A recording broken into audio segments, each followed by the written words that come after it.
A Seccional São Paulo, da Ordem dos Advogados do Brasil, por suas comissões de Política Criminal e Penitenciária e Comissão de Direitos Humanos, tem a honra de apresentar o webinar PL 399 de 2015, Aspectos Controvertidos da Regulação da Cannabis, evento promovido pelas referidas comissões, com o apoio da Comissão de Cultura e Eventos da OAB São Paulo.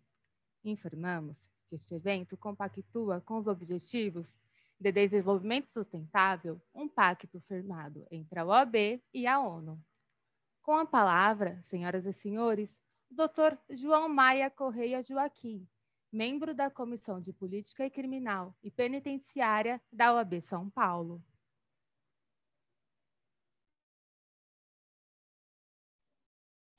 Boa noite a todos, tudo bem? Cumprimento o Emílio, Maria Clara, o Neide, o deputado Paulo Teixeira, a Fabiana e a Sandra da OAB São Paulo, que nos ajudaram aqui a iniciar esse evento. Damos início aqui à sexta mesa do ciclo de debates sobre política de drogas e direitos humanos das comissões de direitos humanos e de política criminal e penitenciária. Nesse primeiro momento, acho que seria interessante os participantes se apresentarem. Acho que, por se tratar do... nosso tema vai ser a discussão dos aspectos controvertidos da regulação da cannabis no projeto de lei 399. Então, gostaria de sugerir para o deputado federal Paulo Teixeira iniciar com a sua apresentação. O senhor está mudo. Eu quero inicialmente agradecer ao OAB São Paulo pelo convite para participar dessa importante transmissão e cumprimentar o João Maia Correia, que é da OAB, a Maria Clara Dávila, a Rizoneide Araújo e o Emílio Figueiredo, que é um advogado de grande expressão nessa temática da cannabis. Olha, o que pretendeu o relatório desse projeto de lei, que é o 399? Em primeiro lugar, ele regulamenta o uso medicinal. Ele não regulamenta o uso adulto, o uso pessoal da cannabis. Ele tem um escopo muito bem definido de regulamentação. Ele não pretende uma regulamentação para além do uso medicinal. Ele acaba abrangendo o uso industrial, o uso agrícola, o uso para fins de produção de cosméticos, mas são esses dois objetivos: regulamentar o uso medicinal e esse uso da cannabis que não tem psicoativos para fins econômicos. Então, são esses dois objetivos desse projeto. Assim, eu já debati longamente com todos os setores que querem regulamentar o uso pessoal da cannabis, que não é neste projeto que isso será tratado, até porque foi pactuado com o presidente da Câmara esse objetivo muito específico. Além disso, nós temos um debate muito profundo, dos aspectos científicos que atestam a grande e importante utilidade para a saúde humana e animal dos medicamentos à base de cannabis. As nossas escutas, elas indicaram o uso da cannabis para as chamadas epilepsias refratárias, portanto, aquelas que não podem ser atendidas com nenhum outro medicamento, e aí demonstram uma capacidade anticonvulsionante da cannabis. Então, a aplicação para pessoas que têm inúmeras convulsões, né? Convulsões.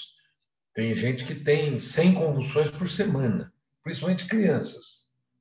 Então, a cannabis ela tem um componente anticonvulsionante, inclusive foi descoberto por um cientista brasileiro, junto com um cientista israelense, que descobriram esse efeito anticonvulsionante da cannabis.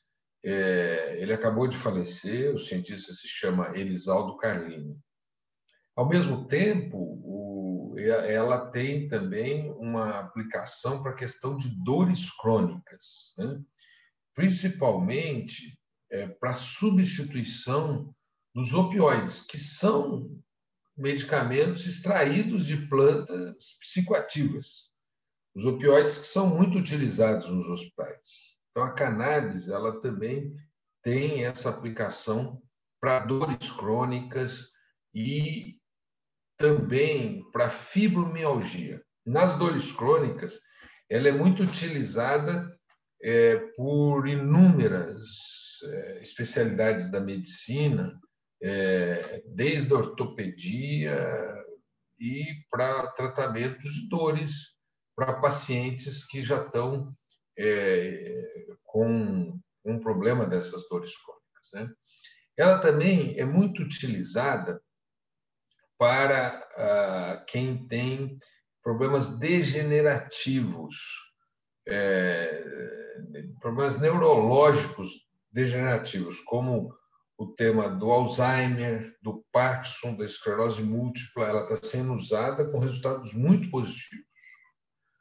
No tratamento do câncer, para quem toma quimioterapia, para os efeitos colaterais da quimioterapia, como enjoo e náusea, e também para quem toma os antirretrovirais, que são portadores do vírus da AIDS, né?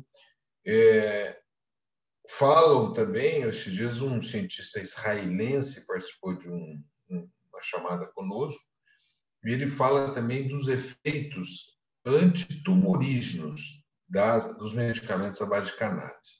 E fala-se também da aplicação de medicamentos à base de cannabis para quem tem glaucoma, né? São essas as aplicações mais recorrentes da cannabis. Então, há um avanço na ciência. E o que pretendeu o projeto? Ele pretendeu, primeiro, abrir para pesquisa. Quer dizer, o Brasil está ficando para trás na pesquisa médica e farmacêutica em relação à aplicação da cannabis na medicina. Nós podíamos estar muito mais avançados, mas o preconceito não está permitindo. Então, abrir para que a área médica, a área farmacêutica, a área química pesquisem essa substância para aplicação nessas áreas específicas, né? A segunda modalidade é permitir a produção de medicamentos pela indústria farmacêutica. João, um medicamento à base de cannabis hoje está custando de R$2.000 a R$3.000 na farmácia. É um preço abusivo, um preço impeditivo do acesso a esse medicamento.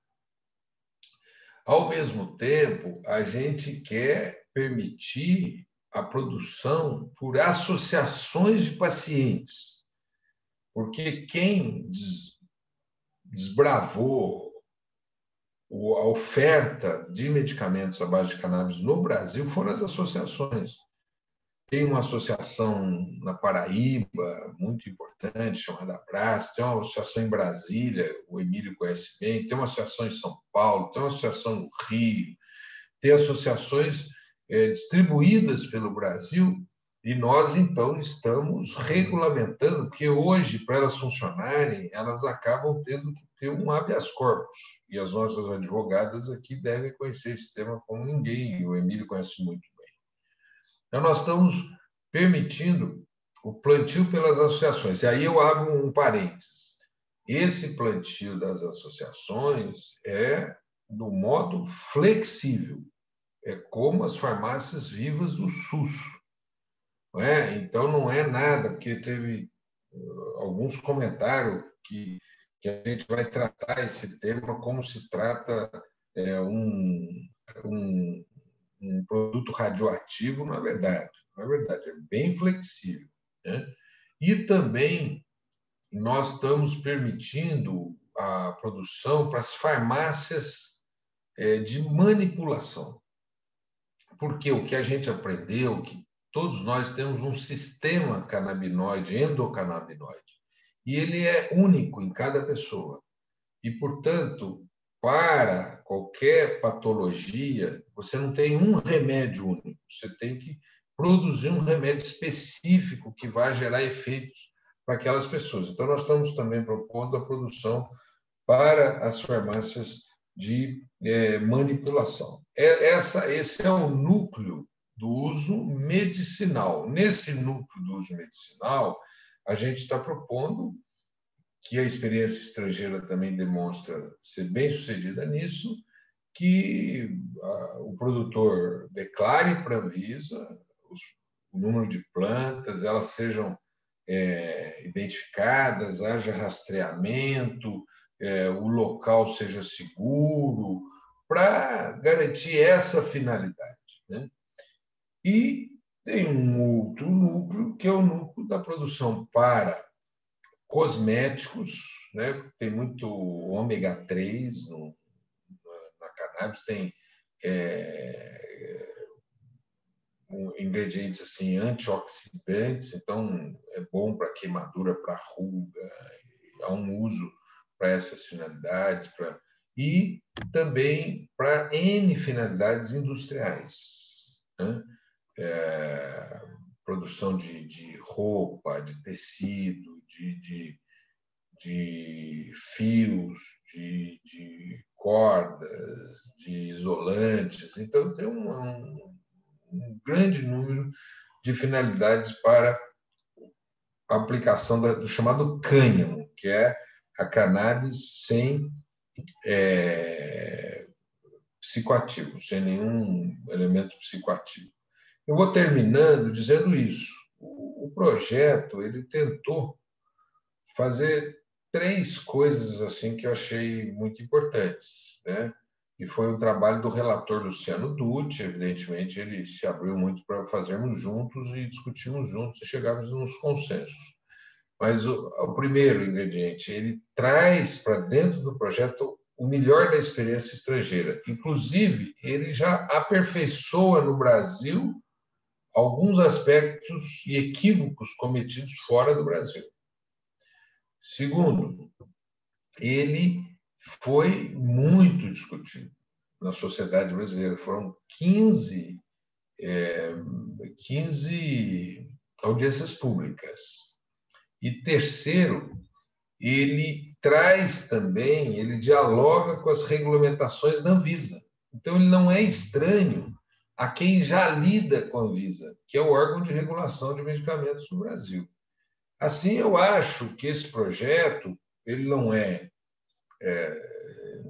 há dois tipos de polêmicas. Eu quero concluir levantando quais são as polêmicas. A primeira polêmica é a polêmica com quem vê no projeto, de uma maneira assim até desonesta, um mecanismo de legalizar a cannabis para o uso adulto no Brasil. Ninguém pode encontrar no projeto essa história, até porque nós estamos trabalhando para que esse projeto tenha essa finalidade, né? Esse outro debate que eu acho super legítimo, ele tem que acontecer no Brasil. Eu sou até autor de uma lei, mas não é o lugar. O 399 não é o lugar. Então, os autores das fake news aí, eles que estão liderando um ataque ao projeto.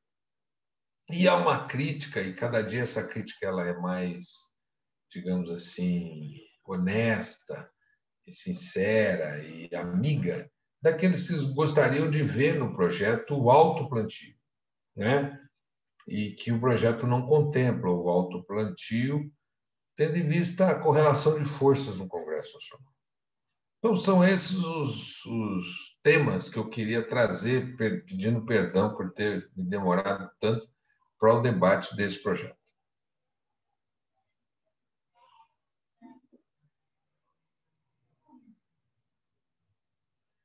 João, Perfeito.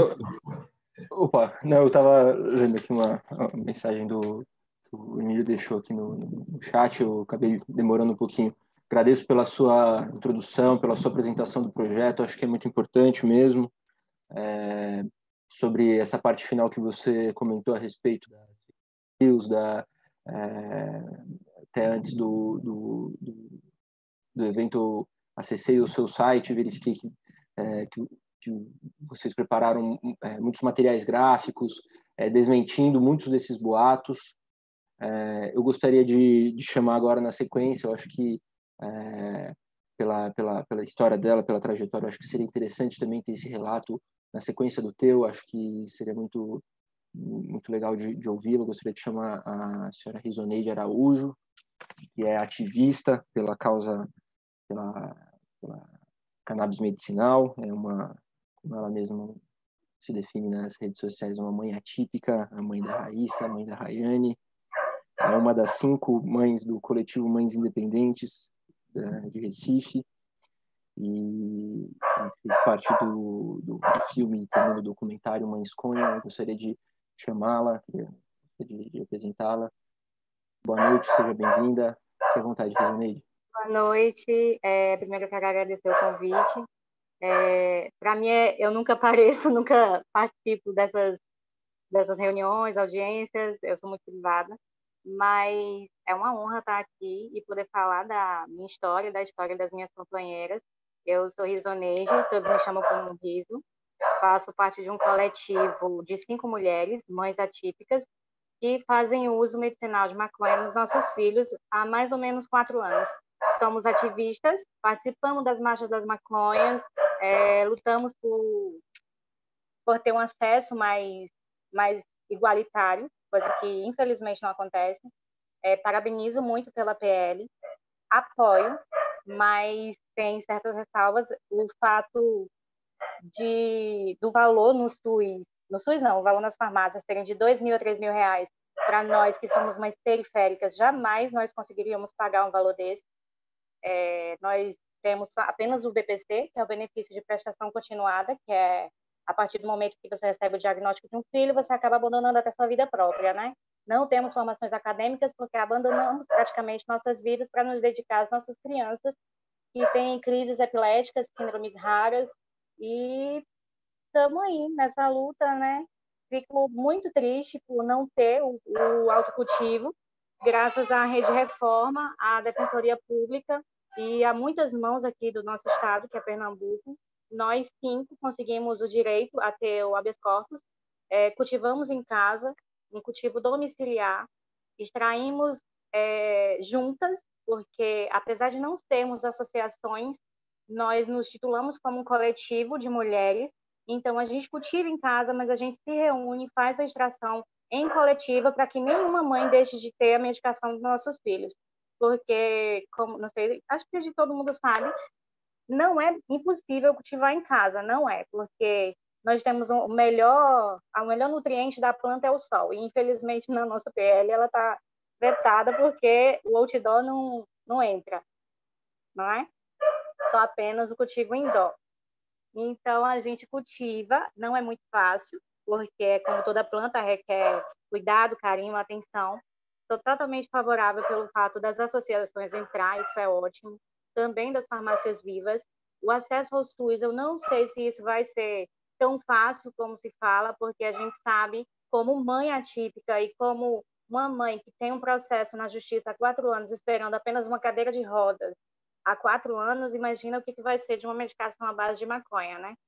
E também pelo fato de toda essa proibição, esse preconceito que rola, tudo isso, gente. Eu peço desculpa por não estar tão assim, eu estou muito nervosa, nunca participo, mas eu agradeço demais estar aqui e estou aqui representando o coletivo de mães periféricas do estado de Pernambuco. Somos mães que sobrevivemos com salário mínimo, impossível comprar uma medicação a R$2.000, R$3.000, acho muito difícil também esse remédio ser bem mais barateado, porque tem medicações no SUS que a gente dá entrada, que é apenas R$ 200, apenas para quem tem dinheiro, né? Para quem recebe um salário mínimo, R$ 200 é muito dinheiro, e não se trata só de um frasco de medicação, é de 3 a 4 que vai o nosso salário todo embora numa medicação. Raíssa, minha filha, ela tem uma síndrome rara, que é a síndrome de Rett. Ela usa a cannabis há 4 anos. Retirei mais de 5 anticonvulsivantes e hoje ela consegue ficar tranquila, sem crises. Antes ela tinha crises, tinha de 5 a 6 crises por dia, e hoje ela não tem mais crises. Eu tenho exames que comprovam isso, eletroencefalogramas, que antigamente tinha uma alteração muito grande, e hoje, graças a Deus, não tem mais essas alterações. E aí? Agradeço pelo seu relato, Risoneide, muito prazer te conhecer. Tua história é muito forte, a tua história, a história das tuas companheiras no coletivo Mães Independentes são muito emocionantes. Convido a todos que estão nos assistindo também para conhecerem. Eu acessei o site, fiquei bastante comovido, bastante emocionado mesmo. Gostaria de convidar agora a minha colega Maria Clara, advogada, pesquisadora e mestranda em Gestão de Políticas Públicas pela USP, também assessora de advocacy e pesquisa da Iniciativa Negra por uma Nova Política sobre Drogas. Maria Clara, tudo bem? Olá, gente, boa noite. Em primeiro lugar, queria agradecer muito por esse espaço e a todos que estão aqui. É muito importante a gente trazer esse debate, inclusive no âmbito da própria OAB, então eu fico feliz e que vocês estejam tendo essa iniciativa. Eu sou advogada também, mas eu estou aqui hoje pela Iniciativa Negra por uma Nova Política sobre Drogas, e falar da Iniciativa Negra, eu acho que diz muito sobre esse debate também, né? Então, a Iniciativa Negra, ela surge justamente para propor novas ideias sobre a política de drogas a partir da perspectiva do debate racial. Então, a gente parte da própria realidade, né, dos efeitos que a chamada guerra às drogas elas causam na população negra no Brasil, e de que formas a gente pode propor soluções e alternativas que sejam capazes, né, de não só interromper, parar com essas violações, mas também reparar, né, todos esses efeitos causados ao longo de muitos e muitos anos, né, e que possuem seu nascedouro, né, no contexto pós-abolição, né. E quando a gente fala, né, sobre, inclusive, o uso medicinal, né, da maconha, é importante a gente perceber que esse mesmo contexto do proibicionismo no campo da medicina, ele está junto com pensar esse proibicionismo que a gente vê hoje na justiça criminal, né? Os mesmos ideais da medicina e da época, os ideais, né, de medicina, eles estavam muito atrelados com o pensamento jurídico, e você tem uma construção do racismo científico, né, nos estudos de medicina, nos estudos jurídicos, e quando você começa a ter os primeiros textos mesmo, que é possível, né, mapear na história. Eu queria falar aqui também do livro chamado Fumo Negro, da Luísa Saad, que justamente traça esse histórico, né, da criminalização da maconha, né, no Brasil, nesse contexto pós-abolição, e ela faz um mapeamento das teses médicas daquela época, que justamente tem como intenção atrelar o uso dessa substância às comunidades negras, né?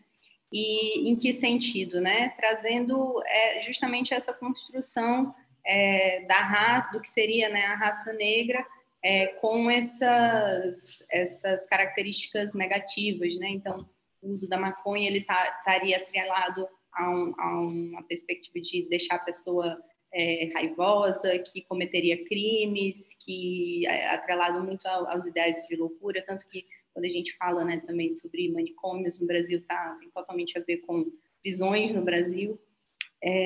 Então, você tem essa construção muito atrelada da criminalização da população negra com a criminalização de substâncias, e em específico da maconha, né, no Brasil. Isso, o primeiro texto que a gente tem disso, que faz essa relação, é já desde a Câmara Municipal do Rio de Janeiro, antes da abolição mesmo, que criminaliza, né, o pito do pando, que é justamente a maconha, mas que usava essa expressão, quem usava essa expressão era justamente, né, as pessoas negras, que estavam sendo escravizadas, né, naquela época. E você tinha uma diferenciação para a pena voltada para o vendedor e para o que já no texto da lei dizia escravos. Então, tem essa intenção, né, de relacionar a maconha, o uso e já a venda, né, naquela época, com a população negra. Então, está muito atrelado. Também, não só essa perspectiva de controle de corpos negros, mas também da manutenção desse monopólio da indústria farmacêutica, então, das práticas de cura. Também era importante, né, você deter essas práticas de cura na posse, né, dos detentores de poder, de quem estava ocupando os postos, né, de produção de conhecimento científico, e quem estava lá era justamente a elite branca. Então, tá completamente atrelado, né? E é claro, eu concordo absolutamente, né, com o que o deputado fala, que nós não podemos apostar todas as nossas expectativas nesse PL, que ele vai sanar todo o nosso histórico, né, de manutenção da hierarquia racial no Brasil. Mas, quando a gente está falando sobre justamente essa perspectiva, né, de ir acabando aos poucos com o proibicionismo, e esse mesmo proibicionista é justamente o que impede o acesso a essa substância para fins medicinais, é importante entender por que ele foi proibido em primeiro lugar, para que a gente não só permita esse uso para fins medicinais, e isso é essencial, né? Claro que esse PL ele tem um fim muito imediatista. Quem tem necessidade de atender a saúde, ela é muito imediata. Então, é muito importante o PL nesse sentido. Mas a gente não pode jamais deixar de fazer esses debates sem considerar os potenciais disso, né? A gente ir aos poucos acabando com o proibicionismo em suas diversas possibilidades, aqui a gente está falando, né, do uso medicinal em específico, mas também pensar o que a gente fez de dano durante todos esses anos contra uma população específica, que é a população negra, que é os povos indígenas também. Então, como que a gente garante que, mesmo nas pequenas iniciativas, a gente consiga corrigir, primeiro, identificar qual foi o papel do Estado, né, nessa dificuldade de acesso a direitos. Isso, quando a gente já percebeu, né, que no Brasil, quando a gente tem processos históricos mal resolvidos, como foi o caso da própria abolição, né, da escravidão no Brasil, ela deixa danos por anos e anos e anos. Então, o próprio efeito da guerra às drogas hoje é um resultado dessa abolição inconclusa. Então, quando a gente tem a oportunidade de corrigir erros históricos, a gente precisa inserir essa reparação. Então, da mesma forma, né, que naquela época, quando estavam pensando, né, em garantir a abolição da escravidão, mas era necessário reparar os erros históricos, e isso não foi feito. Então, ainda que a gente adeque as limitações de tramitação no Congresso, enfim, a gente sabe como é difícil a gente conseguir aprovar pautas progressistas no Congresso, mas a gente precisa sempre fazer esse debate, precisa tensionar, porque quanto mais a gente tensiona, mais a gente provoca também possibilidades. Se a gente não fizer o debate, sequer isso é colocado em pauta. Então, é por isso que a gente traz isso, né, de uma forma assim, fundamental para nós, e é fundamental que a gente corrija erros do passado para também não cometê-los mais de uma forma sistêmica, né? E reconhecer a memória, reconhecer o direito à verdade, reconhecer a reparação, ela é fundamental. Então, como também o tema, né, do próprio seminário é aspectos controvertidos, né, do PL, então a gente está trazendo justamente essas questões que talvez tenham faltado um pouco e ficam aí como possibilidade para a gente seguir na luta. A gente vai seguir na luta, né, óbvio. não deixando de reconhecer os potenciais que tem o PL, mas a gente está aqui justamente para tensionar o debate, para seguir na luta por reivindicação de direitos.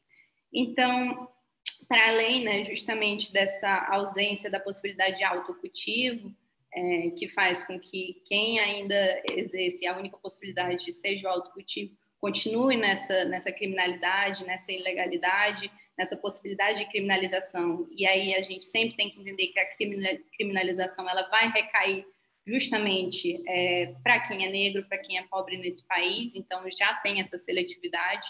Quem não está abarcado por essa possibilidade de autocultivo vai ficar justamente com essa vulnerabilidade à seletividade penal. E, enfim, a gente poderia também pensar na destinação dos impostos, né? Isso é uma das medidas práticas que a gente consegue pensar em medidas de reparação. A reparação ela não precisa ser uma coisa impossível, né? Nossa, como que vamos reparar todos os danos causados pela escravidão? Não, a gente pode pensar em certas medidas mais práticas, mais palpáveis. Uma delas é, por exemplo, pensar na destinação de impostos relacionados a esses produtos para o retorno à pesquisa científica, para o retorno às comunidades que há tanto tempo lutaram, né, por esse direito.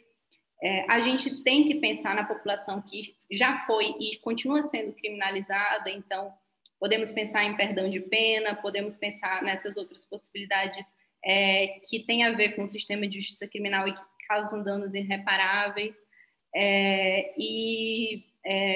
nessa possibilidade de economia solidária, justiça social, todas essas questões que também trazem uma perspectiva também de lidar com a agricultura de uma forma menos predadora e menos exploratória, né? Então, só queria trazer justamente alguns exemplos que a gente pode pensar nessa reparação, partindo, né, desse reconhecimento histórico desses danos causados, desse histórico de criminalização da população negra no país e como que a gente pode inserir isso nesse debate sem ser um bicho de 7 cabeças, né? Isso não precisa ser uma coisa inalcançável, isso pode ser inserido em pequenas iniciativas.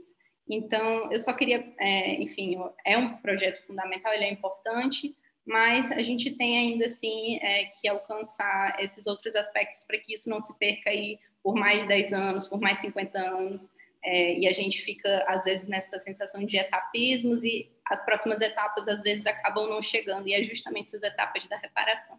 Então, muito obrigada a todos, e estou à disposição aqui se tiverem outras perguntas. Muito obrigado pela sua explicação. No início da sua conversa, quando você começou a sua exposição, me veio à cabeça o livro da Luísa Saad, e achei fundamental a tua perspectiva histórica, essa é uma análise bem profunda em termos de questões estruturais. Eu acho que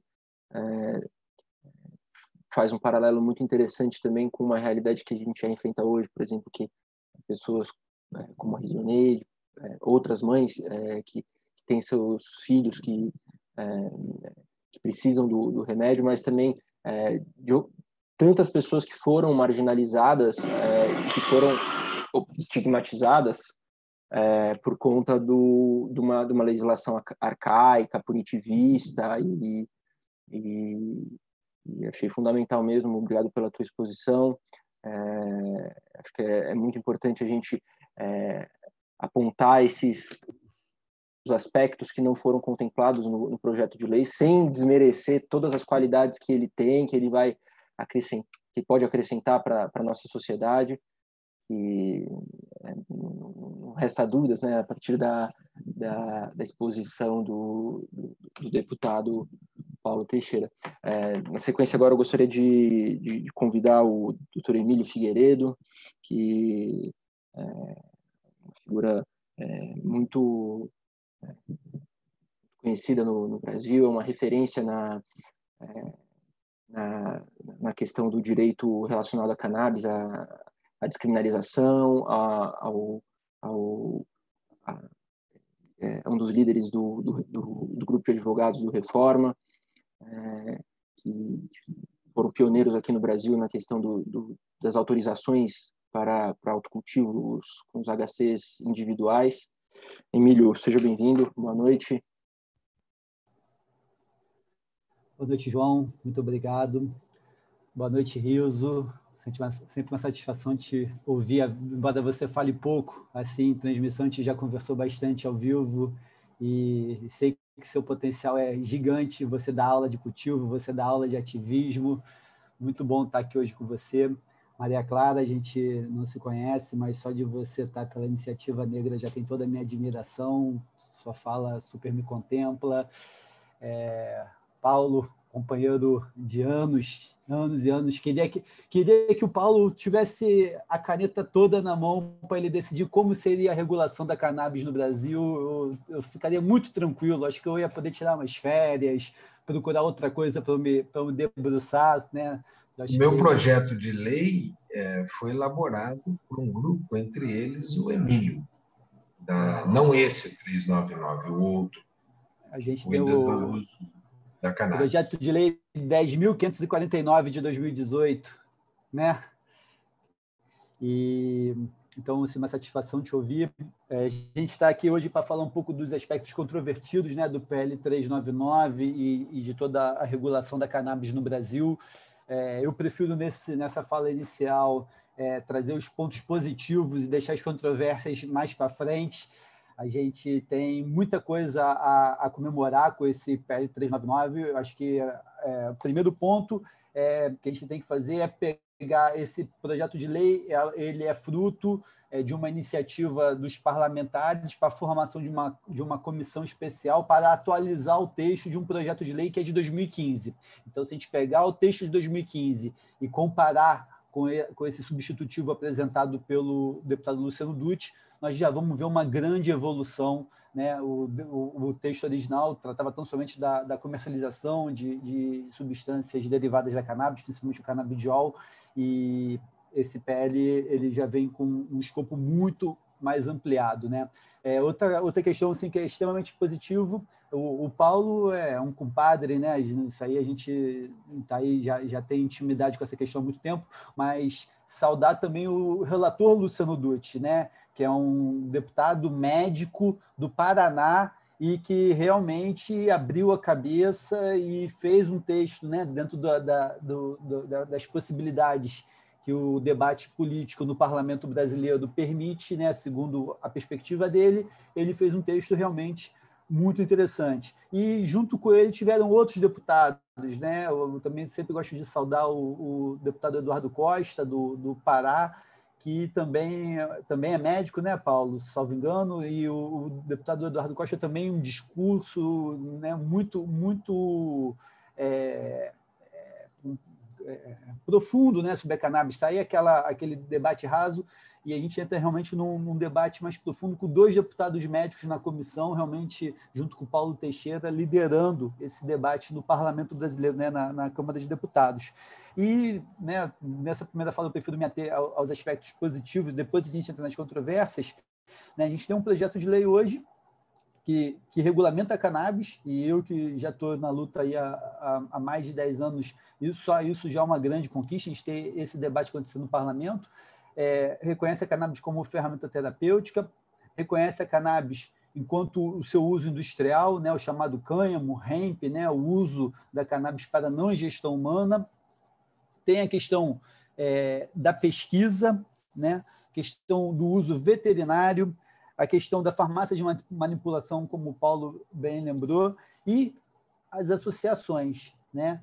Permitir que um coletivo de pessoas sem fins de distribuição de lucro possa cultivar a cannabis e ter o manejo e o beneficiamento interno a essa instituição, né? sem fins econômicos, para atender às demandas de seus pacientes. Então, assim, é um projeto de lei, como o Paulo falou, assim, que traz as melhores práticas do mundo e né, tá tendo um apoio muito grande. A gente, né, mapeia aí o Congresso, sabe que bancadas tradicionalmente conservadoras estão realmente empolgadas com esse projeto de lei, principalmente a bancada do agronegócio, né? Eu acho que tem tudo a ver realmente com o agronegócio, o cultivo de cannabis, e isso não, por mais que eu tenha várias reservas, né, quando a gente fala de agronegócio, o agronegócio degenerativo, né, que a gente vê aí com práticas algodão, cana-de-açúcar, né, práticas que realmente dependem de monocultura, uso de defensivos, uso de tóxicos.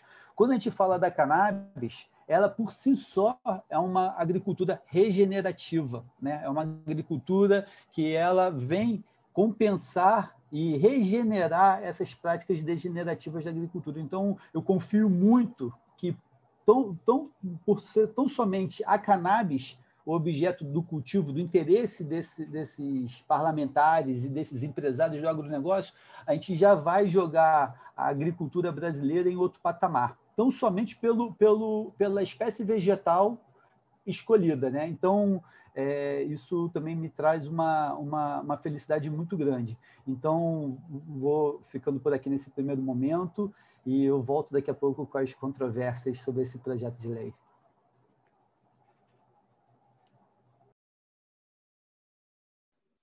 Muito obrigado, Emílio.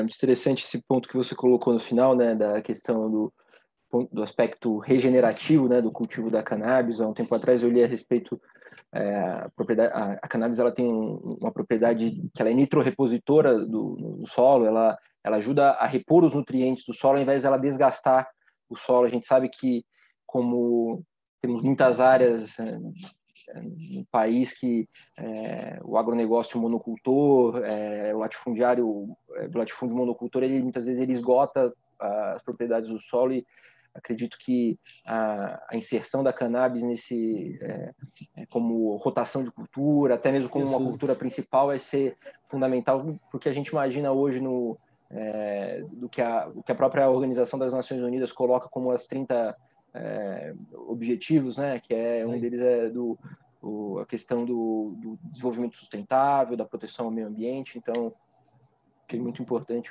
E assim, além da questão, né, de fixar nutrientes, ela também fixa carbono. Então, ela é uma planta com maior eficiência de sequestro de carbono da atmosfera e fixar né, no solo, ou seja, ela recompõe esse solo. E quando a gente fala de solos contaminados, solo degradado, né, por exemplo, lá Mariana, né, naquela tragédia da Samarco lá, né, que contaminou o solo e tudo mais, a cannabis ela tem uma capacidade de fitorremediação, né, dela remover aqueles contaminantes do solo, trazer para a sua estrutura vegetal, e a gente tem uma melhor forma de manejo, né, desses contaminantes que não vão estar ali mais envoltos em matéria orgânica no solo, né, vão estar em um local determinado que é a estrutura vegetal. Então, assim, tenho muitas reservas quando a gente fala de agronegócio, mas só de eu confio muito nas virtudes da cannabis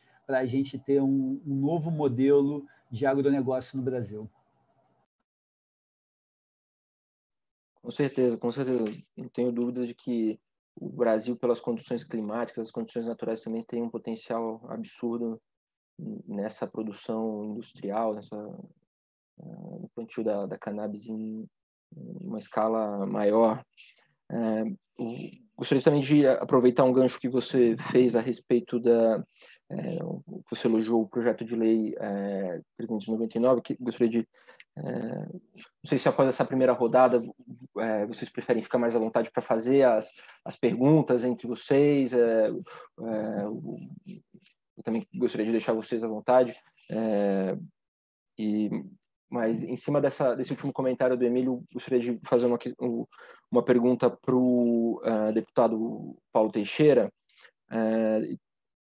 também em cima do que a Zoneide comentou sobre as dificuldades, né, que os pacientes têm hoje para ter o acesso ao medicamento que é vendido na farmácia. Hoje a gente tem no Brasil duas associações que têm autorização, né, para infelizmente, uma caiu na sexta-feira. Uma hora antes de eu entrar aqui na chamada, até mencionar a PEP parece que em segundo grau a decisão liminar que eles obtiveram foi revogada e ainda depende de recurso, mas a gente sabe que com todas as aplicações, né, que o próprio deputado Paulo Teixeira mencionou hoje no início do debate, e que com certeza atenderiam milhões de pessoas, milhões de pacientes que precisam desse medicamento, a gente ter 2 associações em todo o país com essa autorização é muito pouco, né? É muito aquém das necessidades da população, do direito à saúde que é protegido a todos. Uma das controvérsias que foi apontada por muitas pessoas é a questão do autocultivo que não foi permitido. Eu gostaria de perguntar para o deputado Paulo Teixeira qual que é a visão que ele tem, até pelas discussões que ele participou no projeto, durante o projeto de lei, de como que o cultivo associativo pode suprir a falta desse autocultivo, como que ele enxerga essa possibilidade, porque hoje mesmo também eu li que a Abrace pretende, para o ano que vem, vender os frascos de óleo por R$80 para os seus associados, então a gente tem um frasco por R$80 é bem mais em conta do que os R$2.000 a R$3.000 do que se encontra na farmácia hoje. Então, eu gostaria de ouvir do deputado Paulo. Então, João, primeiro, muito boas as falas da Rizoneide, da Maria Clara e do Emílio, e a sua mediação, né? Eu vejo que os caminhos hoje, eles são os caminhos de você tensionar judicialmente. O Emílio aqui tem muita experiência, a Maria Clara conhece esse tema, que é fazer com que cada pessoa possa fazer o seu plantio individual e possa resolver individualmente, né? Isso, mesmo com o PL, não vejo que terminará essa hipótese. Essa hipótese continuará a ser uma hipótese de obtenção, né?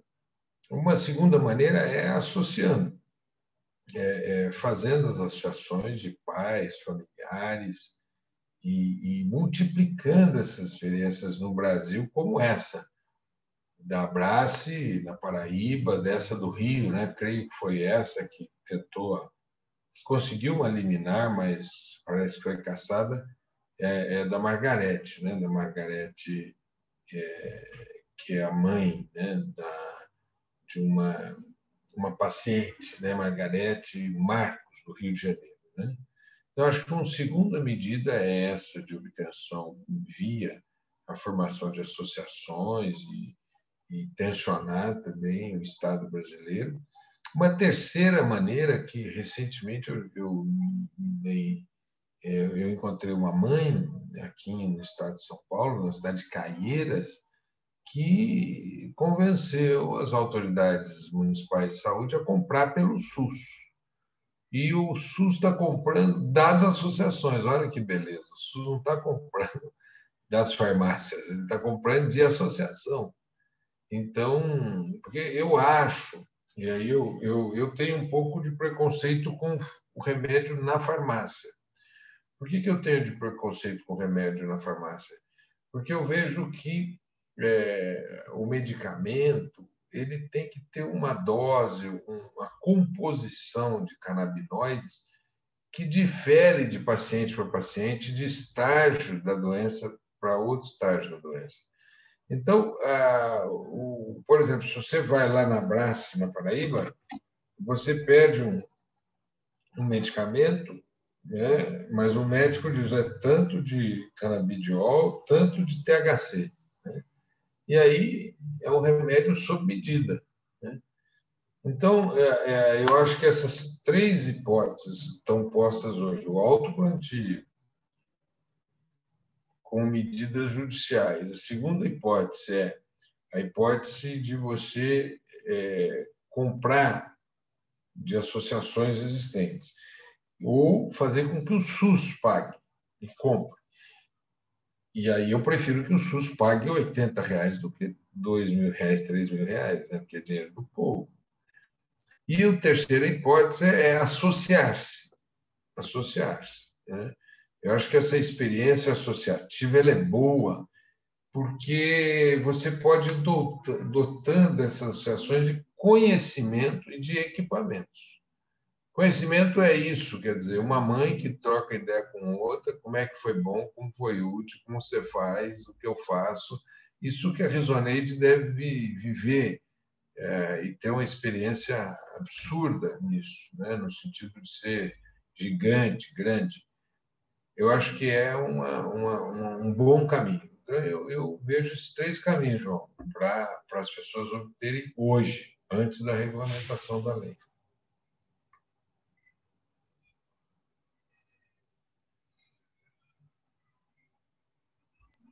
Muito bom. Já recebi também algumas perguntas aqui pelo chat das pessoas que estão nos assistindo.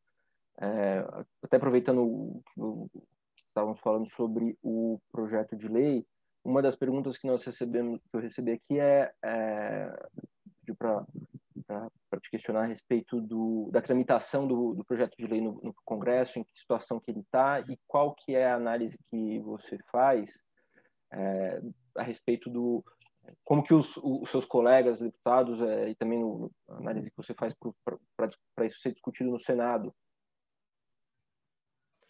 Então, na Câmara, nós discutimos com os membros da comissão e conseguimos formar uma maioria na comissão. Então, hoje já tem maioria para votar. O fato é que, pela pandemia, as comissões não estão funcionando. Então, nós vamos tentar votar esse projeto depois da eleição. Aí foi uma opção nossa, porque nós achamos que se votássemos no período eleitoral, ia dar oportunidade para os oportunistas fazerem um uso político indevido, politizar, para ganhar voto.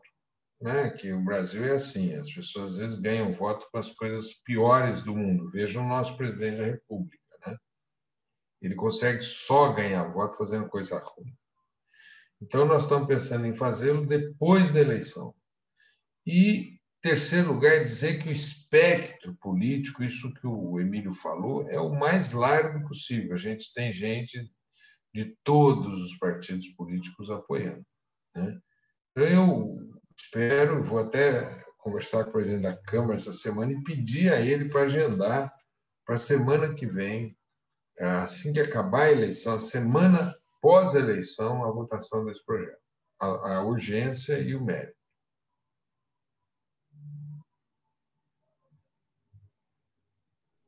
Excelente, muito bom. Muito bom. Eu recebi mais algumas outras perguntas. Vocês preferem deixar as perguntas para o final e mantém talvez um diálogo entre vocês? Vocês têm alguma preferência? Vamos deixar para o final. Deixa eu fazer uma pergunta para Maria Clara.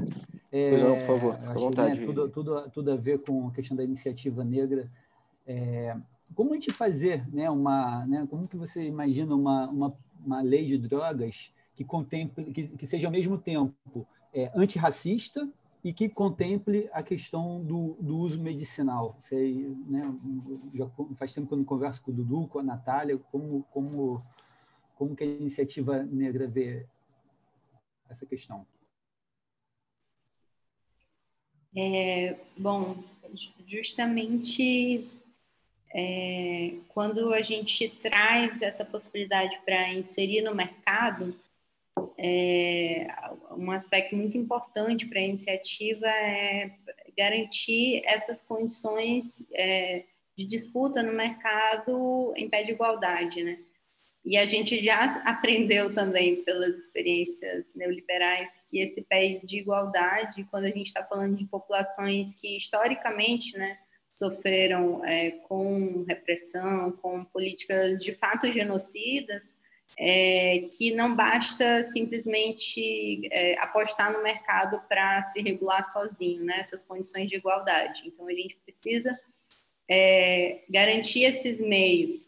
E tem algumas experiências interessantes em alguns locais, né, que, por exemplo, nos Estados Unidos, que estão justamente fazendo essa tentativa, né, de imaginar essa reparação. E é interessante porque quando a gente fala de reparação é justamente fazer esse exercício criativo, né? A gente está falando com coisas que não existem, não existiam, não temos parâmetro, então agora é a nossa hora de pensar, né? Então, a gente só pode aqui citar algumas experiências interessantes, né? Então, tem experiências que, por exemplo, garantem que pessoas que passaram pelo sistema... Em primeiro lugar, o perdão, né, da pena. As pessoas, enfim, não tem que estão atualmente na prisão em razão disso, tem que sair.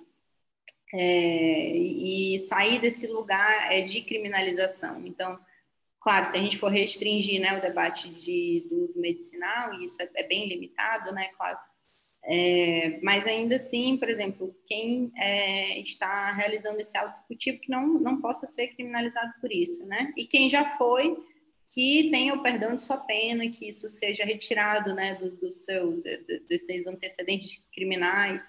A gente sabe que quando qualquer pessoa que passa pelo sistema fica com marcas assim para o resto de sua vida que impedem acesso aos direitos, né? Então, multas que impedem garantir direitos políticos, por exemplo, enfim, são uma série de efeitos. E tem experiências que atrelam isso com a própria participação no mercado, né? Então, por exemplo, dá essa preferência no monopólio, né, desses mercados, no domínio desse mercado por pelo menos uns 5 primeiros anos, a partir dessa regulamentação. Então, você tem preferência para pessoas negras, preferência para pessoas que tiveram passagem pelos cárceres, que foram criminalizadas. É assim que a gente consegue atrelar essa regulamentação de uma forma a garantir esse pé de igualdade. Então, são exemplos de algumas experiências. É claro que quando a gente fala do Brasil, tudo aqui tem questões específicas, então a gente tem sempre que adaptar a nossa própria realidade, né? Por exemplo, se a gente for pensar nas perspectivas das favelas, como garantir espaços, inclusive físicos, para garantir esse cultivo, em que locais isso pode se realizar, de que forma a gente pode pensar em destinação de subsídios, impostos. É um exercício difícil e eu sou advogada, não sou economista, então é ainda mais difícil para mim, mas a gente está bem disposta a aprender com isso, né? Então, quando esse PL ideal, primeiro que a iniciativa também pensa que essa reparação, né, e a regulamentação das drogas em perspectiva dela, ela não vai ser só pela via legislativa, isso é um dos caminhos, isso é um dos meios, mas não é só por ali, né? Alguém fez uma pergunta relacionada à questão da educação, por exemplo, é fundamental pensar, quando a gente fala de criminalização da população negra, relação com as drogas, a gente está falando sobre desmistificar esse imaginário social, né, que atrela a criminalização de pessoas negras. E esse imaginário social, ele é sustentado pela mídia, pela educação, pela própria lógica do mercado, então tem diversos meios. Eu não imagino que um PL ideal conseguiria dar conta de todos eles, mas esses exemplos, eles são alguns meios que poderiam garantir essa inserção nesse mercado de uma forma mais equilibrada entre pessoas que foram historicamente criminalizadas e perseguidas por essa proibicionismo, por essa criminalização, e que isso deixe, né, aos poucos de ser criminalizado, partindo do entendimento desses efeitos, né? Então, esse PL ele precisa garantir a memória, o reconhecimento do papel do Estado na produção desses efeitos, reparação, consequentemente, né, desses efeitos produzidos pelo próprio Estado. Então, ele precisa assumir essa responsabilidade, a memória, compreensão da verdade e a reparação posteriormente. Excelente. Posso fazer outra, João? Fica à vontade, fica à vontade. Então, Riso, me conta, como que está aí? A gente não conversa, né, já há um tempo, a gente esteve junto aí em janeiro, e como estão as mães independentes? Você, Rose, Ceissa, Elaine, Patrícia, como está aí essa dinâmica desse coletivo que não é uma associação? Mas eu não sei se depois da PL talvez a gente tenha que se encaixar como uma associação para poder lutar mais pelos nossos direitos e também conseguir suprir as necessidades de outras pessoas que também precisam, né? A gente está bem, estamos na luta, isoladas ainda um pouco, naquela flexibilização, nos reunindo para fazer óleo ainda, porque, como eu falei, a gente se reúne e faz uma extração coletiva, e de 3 em 3 meses, 4 em 4 meses, a gente está juntas para poder fazer a nossa extração. Dona Rose está bem, tá, mas assim, apesar de não ser mesmo o momento, mas nós, mães atípicas, estamos sofrendo bastante com a pandemia, porque não saímos para terapias, para consultas, ficar com crianças autistas em casa é meio que surtante. Acho que todo mundo precisa de um psicólogo, mas acho que a gente está precisando um pouquinho mais. O cuidador sofre bastante com a pandemia. E também, eu também quero falar sobre os pontos positivos, como o Emílio falou, porque se não fosse a PL, talvez a gente não estaria aqui nem conversando sobre isso, né? Então, é muito importante a gente estar falando em Congresso Nacional sobre maconha, uma coisa que era tão criminalizada, onde falar de maconha fosse até crime. Outro dia a gente esteve numa loja, eu e uma mãe, uma Conceição, e a gente falou, a gente sempre brinca uma com a outra, falando que cultiva e tal, tirando onda mesmo uma com a outra, e a menina ficou muito assustada. Então, eu ainda vejo que a maconha ainda é um tabu muito grande para a sociedade. Apesar da gente estar sempre lutando aqui, falando que é medicinal, que é terapêutico, que toda forma que se usa é terapêutica, porque dificilmente uma pessoa fuma maconha para ir para balada, para brincar, para se divertir. Geralmente é depois de um dia estressante de trabalho, cansado, vai lá, fuma ou vaporiza, que seria a melhor opção, e vai descansar para poder relaxar a mente. Mas as pessoas têm esse tabu em relação à maconha. E concordo demais com o que a Maria Clara fala. É muito lindo ver, a gente sabe de toda a reparação histórica que vem envolvendo, que acho que o mínimo seria mesmo isso, durante um prazo assim, de 5 anos, a mão de obra assim, né, os cultivadores, se atrelarem as associações. Assim, acho que era uma reparação bem, bem mais legal. E das associações, fico muito triste também pela APEP. 2 associações não será suficiente, nem 3. Aqui em Pernambuco tem 3 associações, e acho que todas as associações que estão sendo criadas aí ainda não conseguiram suprir a necessidade, porque só aqui em Pernambuco nós somos a capital das pessoas com deficiência, no último IBGE de 2010. Então, o autocultivo é de suma importância para isso, inclusive para você conseguir identificar uma melhor espécie para tratar a patologia de suas crianças, inclusive do THC, que se fala que é 0,3, não é? Se eu não me engano, na PL. Tem uma das nossas mães aqui que ela usa o THC bem mais alto no filho dela, e precisa realmente de THC, não só o CBD vai fazer efeito, ele acaba tendo crises convulsivas, tem um potencial maior de THC. A minha filha usa mais CBD, mas das 5, 3 usam mais THC. Então, a gente fica um pouco nessa dúvida. Fico muito feliz, a PL supre muitas das nossas necessidades, as associações, quem precisa, quem não consegue cultivar, quem tem dias puxados, quem trabalha, inclusive também pessoas que são debilitadas, não vão conseguir o cultivo, o acesso é muito mais fácil. As farmácias vivas também é muito importante, apesar de eu não conhecer ainda aqui uma farmácia viva que vai poder acolher essa demanda, prefiro ainda, bato na tecla do autocultivo, porque eu sou defensora que cada um pode fazer a sua medicação em casa, mas é um grande avanço, e como o Paulo Teixeira fala, isso a gente pode ir fazendo emendas, né? Eu já vi várias vezes, que possa vir abranger. Como mãe, eu tenho medo de, no futuro, não sei, os nossos HCs acabarem não tendo tanta força de acordo com uma lei. Eu espero que isso não venha a acontecer, mas bate um pouquinho de medo em ter a regulamentação mais para associações, indústrias, com cânhamo, e não abrangendo quem já tem as liminares e nem as futuras, como também a Maria Clara falou. Tem cultivadores, eu era uma cultivadora que não tinha um habeas corpus. Eu passei 3 anos cultivando na minha casa na ilegalidade, com o apoio de outras pessoas, com o apoio de cultivadores anônimos, rede de apoio. Tinha alguns advogados, mas a maioria tudo distante, como Emílio. Como outras mães que eu conheço também são cultivadoras e elas não têm habeas corpus. Hoje eu me sinto privilegiada por poder compartilhar nas minhas redes sociais, com vocês, com meus amigos, familiares, e eu consigo cultivar maconha em casa pela justiça, judicialmente. Eu consegui esse direito graças a muitas mãos. Mas e quem não tem? E tem as associações, elas também incentivam o autocultivo. E o medo da gente realmente é esse, é de você ser enquadrado num tráfico sem você ser traficante.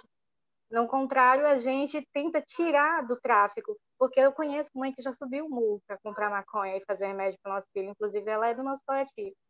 Ela já subiu o morro, ela já comprou maconha para poder fazer a medicação do seu filho num desespero. É um desespero, assim, é de partir o coração você ver seu filho em crise.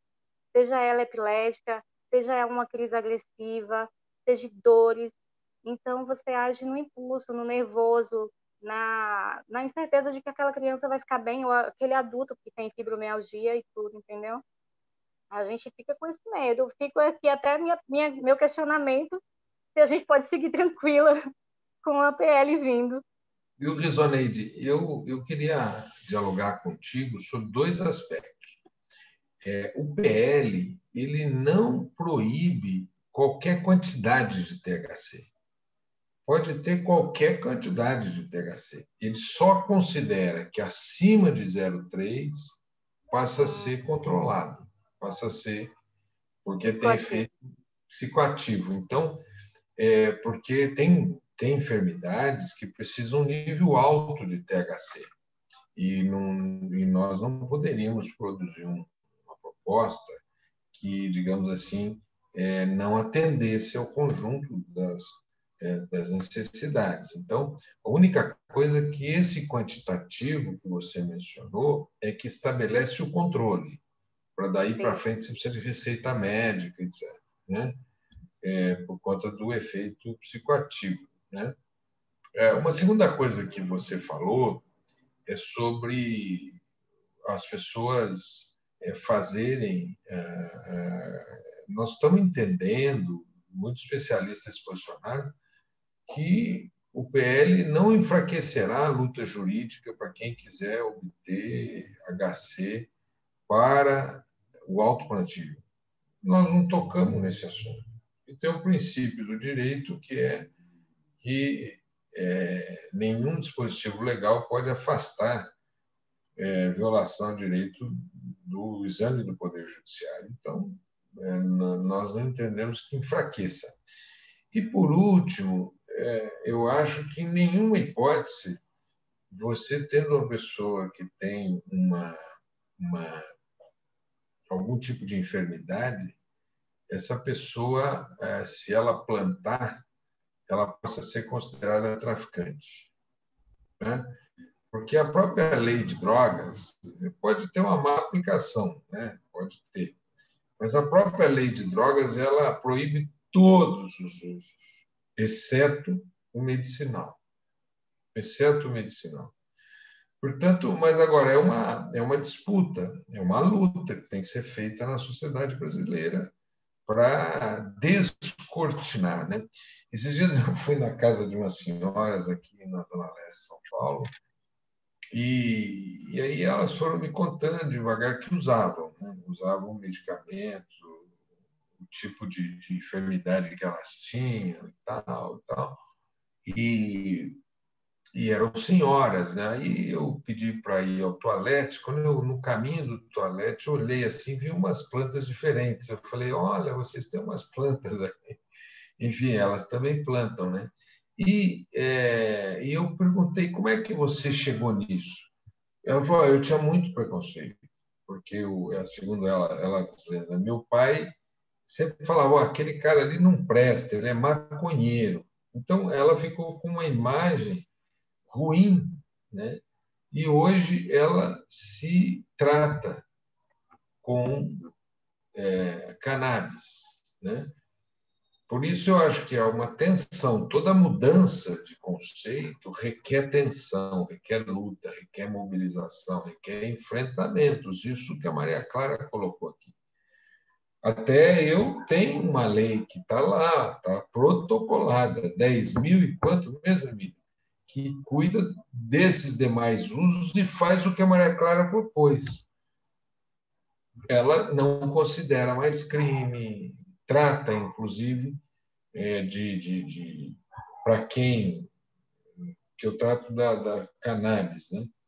Ela trata de progressão para as outras drogas, não pode ter prisão para quando tem aquela hipótese, né, que a gente chama do tráfico privilegiado, não pode ter prisão. O que é tráfico, o que é uso, como a lei portuguesa. Então, a gente está tentando trabalhar tudo isso. E eu acho que tem que ter uma correlação de forças melhor para você tratar os temas que a Maria Clara colocou. De você dizer, olha, esse mercado ele tem que ser de quem foi punido por ele, né? Você tem que ter uma reparação. Veja, quantos jovens estão presos hoje por tráfico, vivendo um inferno nas suas vidas. Inferno. E hoje, nos Estados Unidos, vocês acompanharam a eleição do Biden, e eu sempre falo assim, olha, esse problema americano das eleições não é tecnologia, não é que eles não têm máquina, eles têm o Vale do Silício lá, todas as tecnologias eles têm. Mas tem dois aspectos que influenciam na eleição e na sua demora. O primeiro é o federalismo, cada estado que organiza as suas eleições. E o segundo é que numa eleição você tem plebiscitos, referendos. E nessa eleição americana, muitos estados legalizaram uma série de matérias sobre drogas, inclusive indo para além. Muitos legalizaram o uso médico, legalizaram o uso adulto, e outros foram para além da maconha, né? Foram para muito além da maconha. Então, às vezes, as pessoas falam, nos Estados Unidos demora porque a gente podia vender a máquina. Não, porque lá no voto, você recebe o voto assim, tem 20 matérias para você se posicionar, em termos de plebiscito e referendo. Então, nesses termos, que eu quero dizer que nós temos que continuar esse processo de tensão. Agora, precisa ter um governo que não seja terraplanista, né? Que não entenda que a Terra seja plana, né? E que acredite em fake news, porque ali, até agora ele não cumprimentou o Biden, ele acha que elegeu o Trump, né? Ele está esperando o presidente dos Estados Unidos logo falar. Mas acho ficar mal. Então ele vai falar depois do Trump. É isso, mas para ter uma outra correlação de forças. Por exemplo, vamos partir para duas experiências muito contemporâneas. A primeira do Uruguai, precisou o Mujica bancar esse processo. E a segunda experiência da Argentina. A Argentina acabou de regulamentar, não foi o uso medicinal, né? Então, precisa ter outro tipo de governo para enfrentar temáticas como essas que esse aí enfrenta. Paulo, posso fazer uma pergunta para você, então? Por favor, Emílio. Essa semana, a Fiocruz publicou uma parceria com a Prate Dona Duzi para troca de tecnologias e no futuro, uma produção do fitofármaco da Prate, à base de canabidiol, pela Fiocruz, pela Farmanguinhos. Você acha que esse tipo de iniciativa atrapalha a aprovação do PL? Eles dizerem, quem é contra, dizer que esse tipo de iniciativa torna desnecessário a gente dominar o ciclo completo da planta aqui no Brasil? Então, eu uso essa mesma frase para defender o projeto. Eu disse, olha, a Farmanguinho já está fazendo estudo, por que a gente aqui vai impedir avançar, né? Então, até eu vi um comentário dizendo, não, essa é uma tentativa de impedir o projeto, né? Mas eu acho que a sociedade não cai numa coisa tão infantil como essa, né? Por exemplo, você viu, né, Emílio, que alguns parlamentares disseram o seguinte, não, nós vamos fazer o seguinte, nós vamos pedir para o SUS comprar e dar para as mães e para os pais, né? Bom, mas o SUS vai gastar R$ 3.000, sendo que tem muita gente precisando de remédio psiquiátrico. No SUS não está tendo, não está sendo entregue por falta Não, de e tanta dinheiro. questão, né, Paulo? Quando você pega esse produto que o SUS vai comprar R$ 3.000 e você vai comprar né, individualmente, na iniciativa privada, com o próprio dinheiro, esse custo cai, as empresas te dão desconto e tudo mais, porque elas não querem vender o cliente e a margem de lucro delas é gigantesco. Quem sabe quanto custa uma produção de óleo de cannabis, sabe que essas empresas estão realmente mamando numa teta aqui no Brasil, que é a compra pelo poder público. Não, e vejam, é um lobby explícito, né? Porque isso favorece duas empresas, a Prate da Natus e favorece a empresa que faz o Mevatil. E, por último, é como se eu tivesse um remédio que resolvesse todos os problemas do mundo, todos. Então, a pessoa tem glaucoma, é aquele mesmo medicamento. A pessoa tem epilepsia refratária, usa o mesmo medicamento. A pessoa tem Alzheimer, mas não é assim. A própria Rizoneide sabe desse aprendizado que é uma planta específica para um tipo de paciente, para um tipo de enfermidade, outra planta para o outro paciente. Então, quando você vende um medicamento na farmácia para tudo, já é uma mentira. Já é uma mentira. Eu já estou mentindo. Quer dizer, se aquilo resolve tudo, ele resolve todos os seus problemas, aí é só daquele programa que eles falavam, isso resolve todos os seus problemas. Você lembra? Como é que chamava lá? Era o do Cacete do Planeta, né? Que falava seus problemas. Como é que chamava o produto mesmo? Organizações Tabajara, né? Organizações Tabajaras. Produzido pelas organizações Tabajara, resolve todos os seus problemas. Gostaria de fazer uma pergunta também. Na verdade, eu queria fazer uma pergunta para a Maria Clara, mas como você já estava falando, vou também fazer uma pergunta para você, que você mencionou o caso do Uruguai e da Argentina. Como temos o projeto de lei aqui no Brasil que está em tramitação, a Colômbia também, recentemente, em 2016, aprovou uma lei que autorizou o cultivo para fins medicinais. O Paraguai, em 2007, aprovou uma legislação e, em 2018, aprovou um decreto regulamentar e agora já tem empresas se cadastrando para produzir isso no Paraguai. Então, a gente tem, na verdade, na América do Sul, muitos países, né, vizinhos do Brasil, permitindo o cultivo e o Brasil ficando como se fosse uma ilha que está parado, né? Assim, a gente viu essa matéria avançando dentro do parlamento, dentro do Congresso, mas ainda, se a gente for comparar em relação aos nossos vizinhos, a gente está um pouco atrasado em relação a eles. Até do ponto de vista da repressão ao tráfico, né? A repressão à entrada desses produtos no Brasil, que é o que vigora hoje, infelizmente. Como que você enxerga isso? Você acha que isso seria uma pressão a mais para liberar, para convencer os seus colegas parlamentares a aprovar o texto do projeto de lei? Como que você enxerga isso, Paulo? Eu vejo, eu tive no Uruguai, né? Eu e o Luciano Dutti estivemos no Uruguai, e um empresário canadense nos disse o seguinte: não precisa autorizar o plantio no Brasil, não, porque tem muito produto lá no Canadá, basta estar com excesso, preço barato.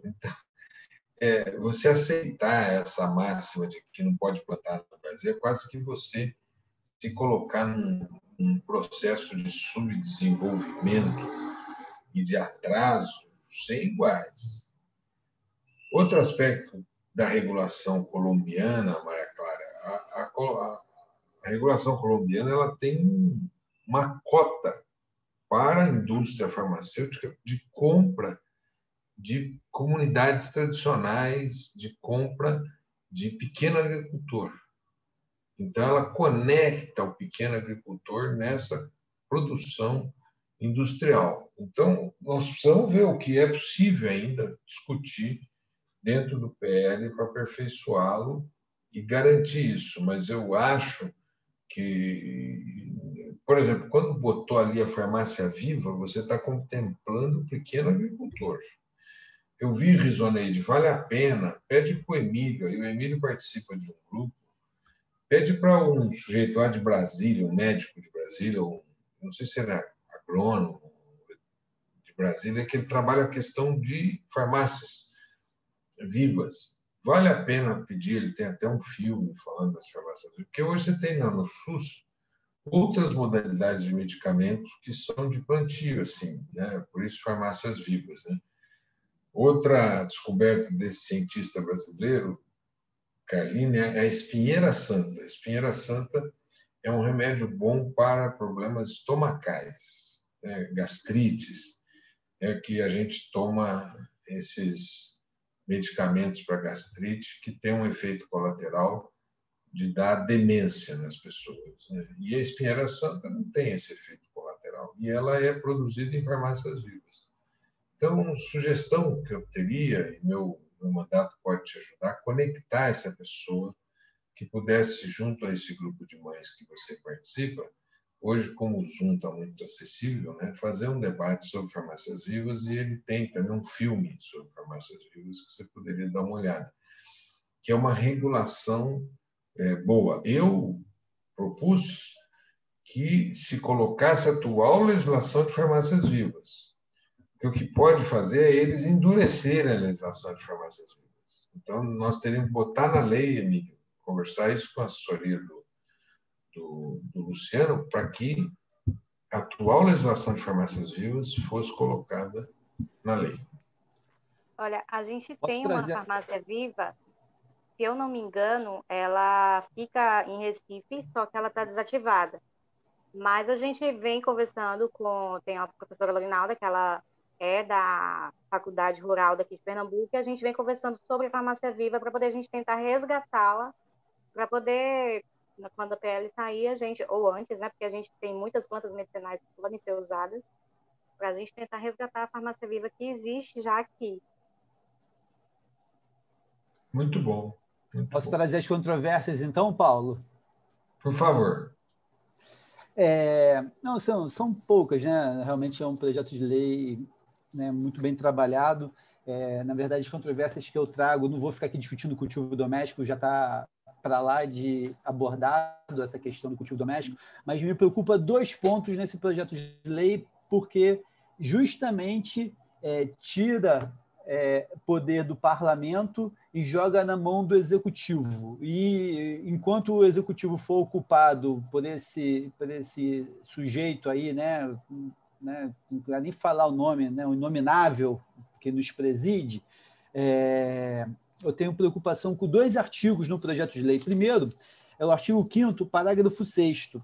Né? O artigo 5º fala das pessoas jurídicas, como que elas vão realizar o cultivo, e o parágrafo 6º fala assim: os requisitos para a concessão de cotas de cultivo serão estabelecidos pelo poder público, e a análise dos pedidos deverá ser realizada sempre com bases em critérios objetivos.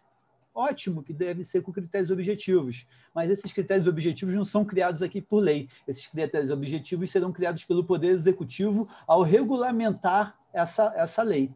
Então, a gente está dando poder para o Bolsonaro para dizer como que serão os requisitos para a concessão das cotas de cultivo. Esse é um ponto os pontos vulneráveis para mim sempre são esses, né? Ligados a conceder poder demais para o Executivo. Eu gostaria que o balizamento de regulamentação por decreto fosse mais estrito, para a gente não dar chance ao Bolsonaro criar requisitos inatingíveis, né, inalcançáveis. E o outro ponto é no artigo 8º, que trata do pedido de autorização de cultivo, e aí no seu parágrafo 2º ele fala assim: o cumprimento dos requisitos de que se trata essa lei não isenta do atendimento de requisitos específicos exigidos pelo poder público, mediante regulamento, como condição para a concessão de autorização para o cultivo de plantas cannabis para fins medicinais ou de cânhamo industrial. Ou seja, mais uma vez, o projeto de lei deixa na mão,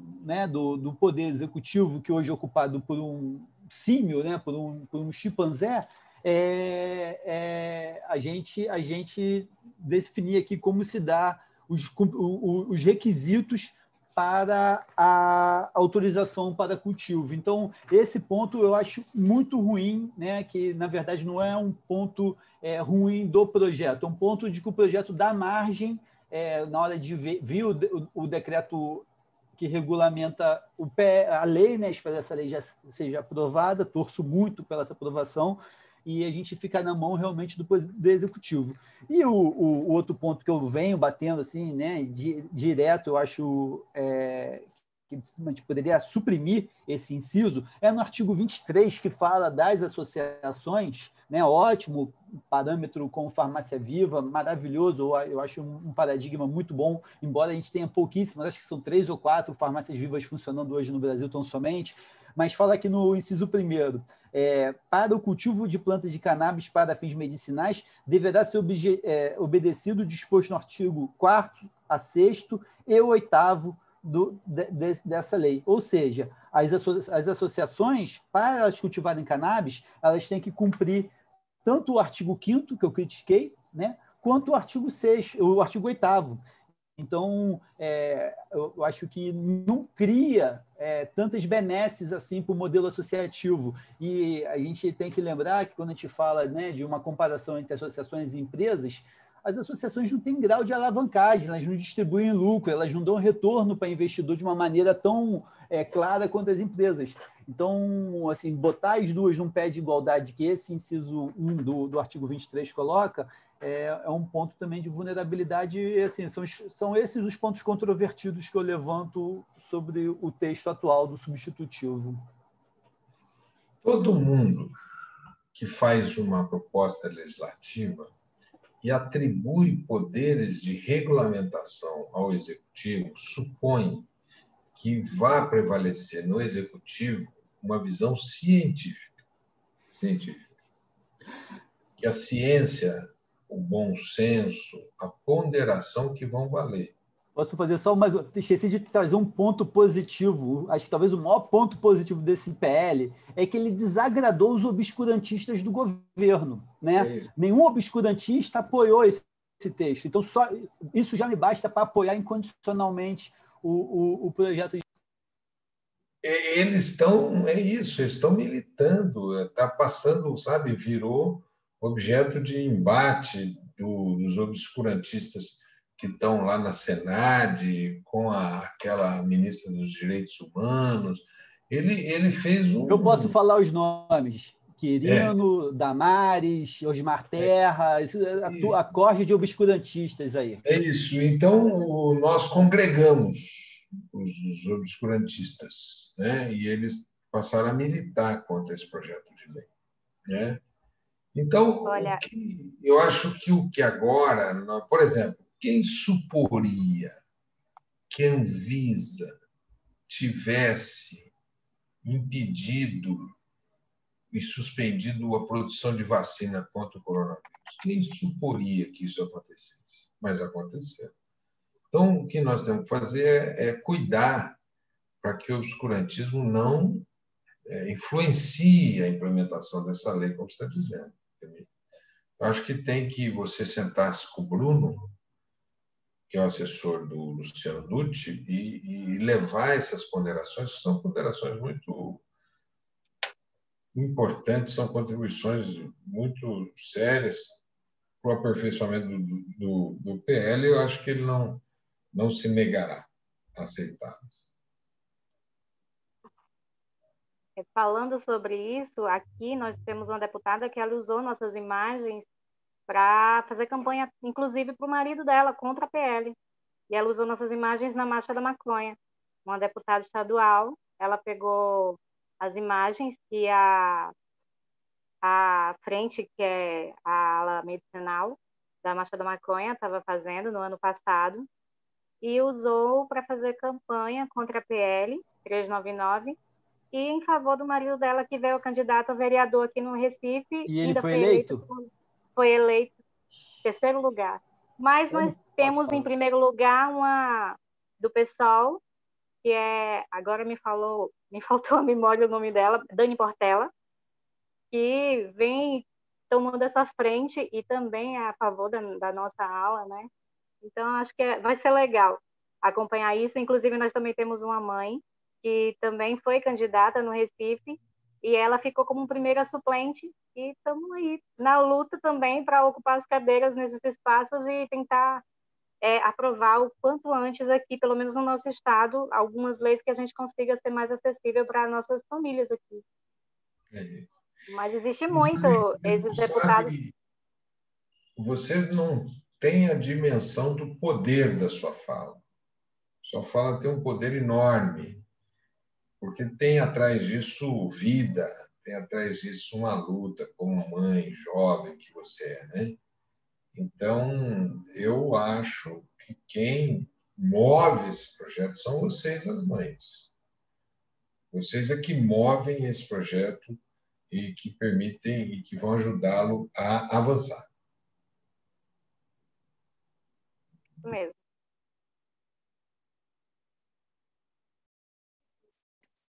É muito importante mesmo. Isso tem uma pergunta aqui que a Mara Cristina enviou.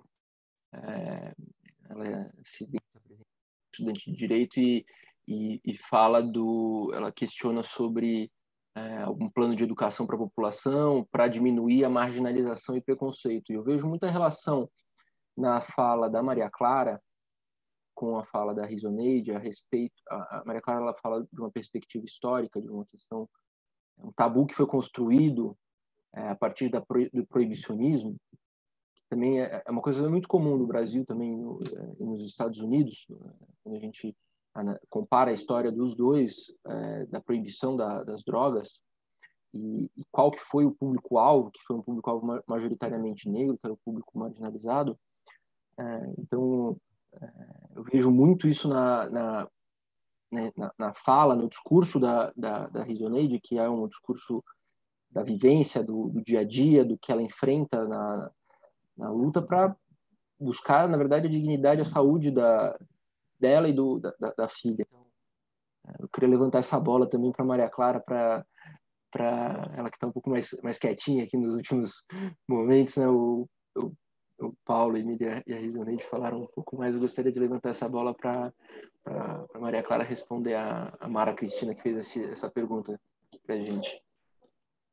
Eu estou quietinha aqui que eu estou aprendendo bastante também com vocês. Está sendo muito boa essa conversa.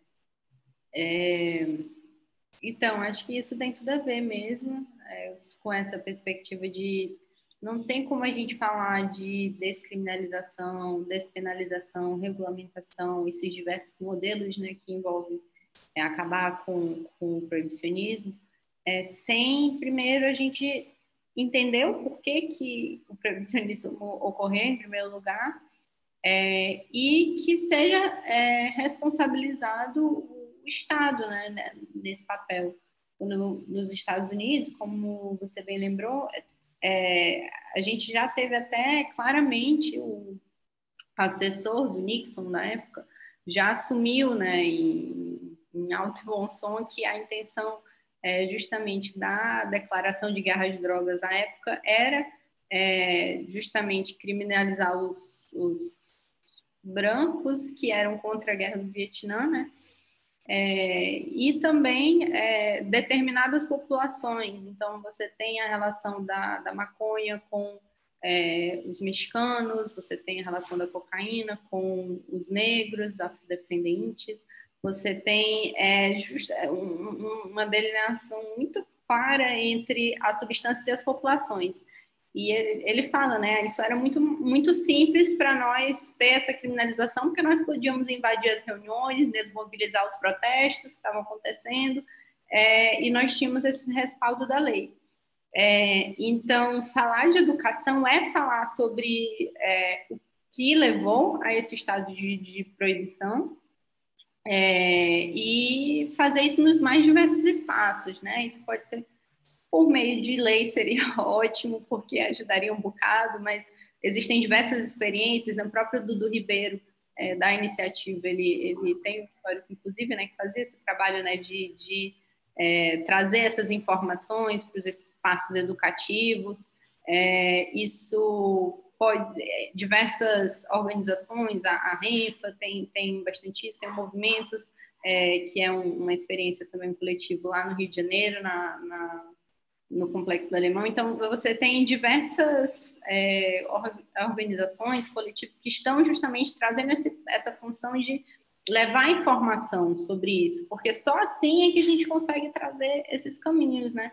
Então, essa perspectiva da educação ela é fundamental, porque, veja, também tem uma questão que é justamente quando a gente fala, né, a maconha é uma coisa importante, mas você tem hoje muita discriminação relacionada ao uso do crack, por exemplo, que traz uma perspectiva de aversão da mesma forma como a maconha alguns bons anos atrás, né? Então, essa perspectiva de criminalização de determinadas populações atrelada à criminalização de substâncias, ela vai permanecer junto com criminalização de outras práticas, inclusive, como foi a criminalização da capoeira, de práticas religiosas relacionadas a religiões africanas. Então, bom, Rafael Braga foi preso por portar pinho de sol, e até onde eu sei, não tem nenhuma resolução da Anvisa que diz que é uma substância proibida.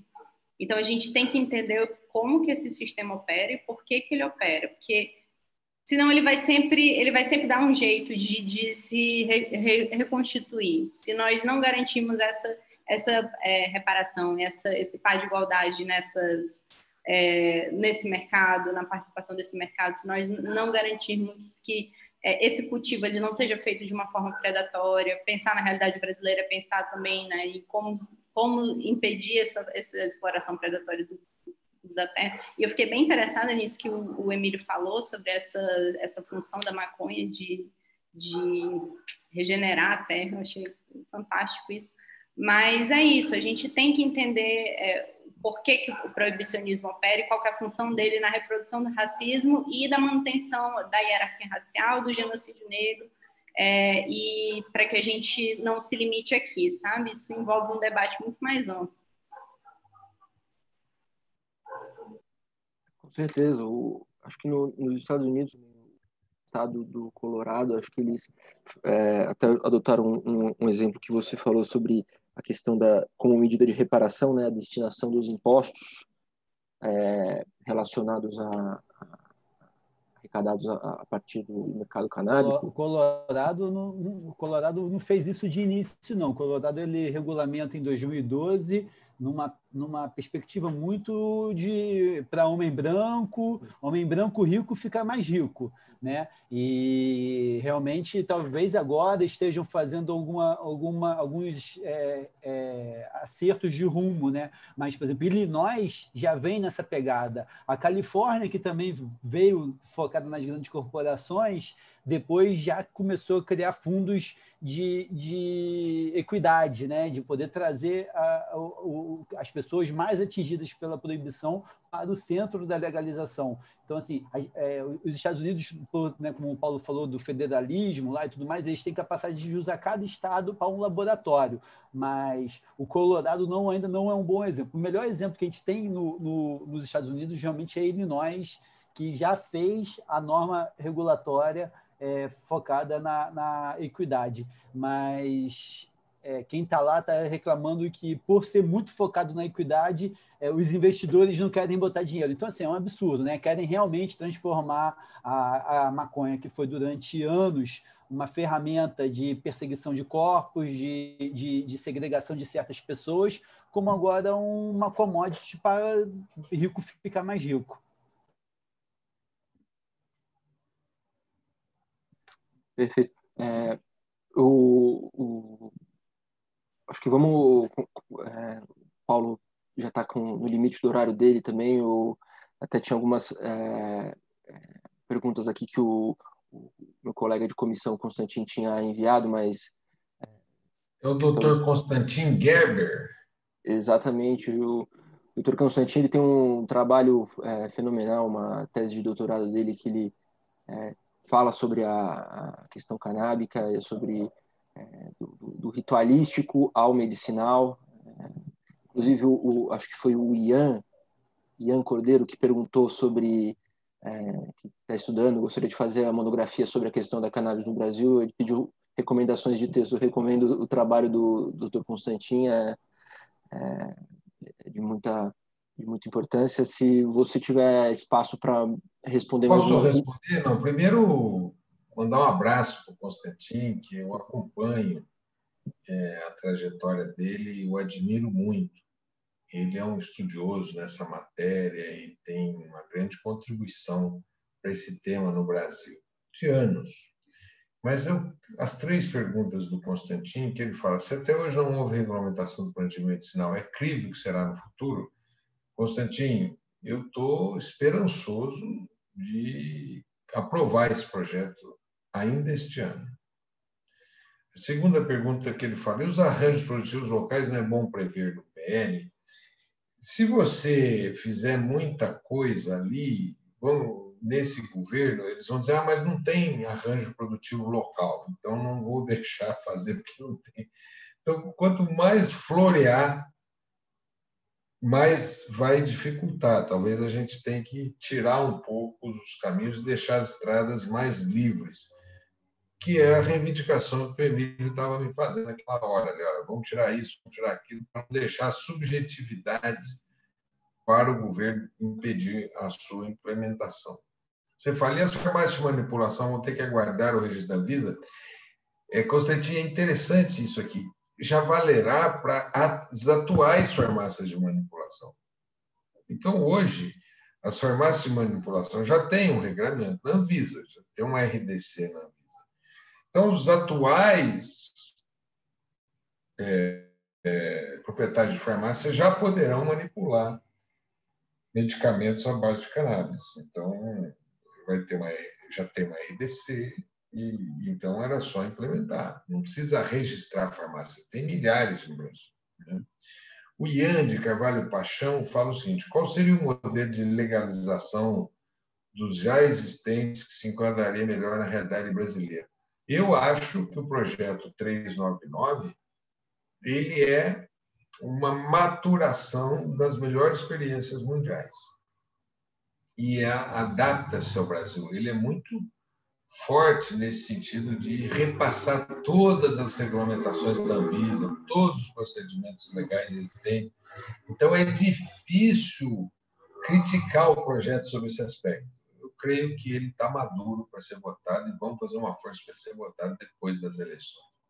Eu quero pedir para vocês, agradecer muito essa oportunidade de participar dessa transmissão com vocês, dar um abraço forte na Rizoneide, parabenizar por esse trabalho intenso que ela faz e poderoso, forte que você faz, que é, como eu disse, esse projeto, toda a motivação dele são vocês, pais e mães, principalmente as mães, que são aquelas que assumem a liderança desse projeto. Né? Parabenizar a Maria Clara, né? Que clareza, né, João? Que fluidez e que capacidade de elaboração e debate incríveis que a Maria Clara tem, porque essa é uma área muito específica que poucos conhecem. Então, meus parabéns. E esse querido advogado que me ajudou a fazer o PL a construir o meu outro PL, que não é o 399, que é o PL 10.000.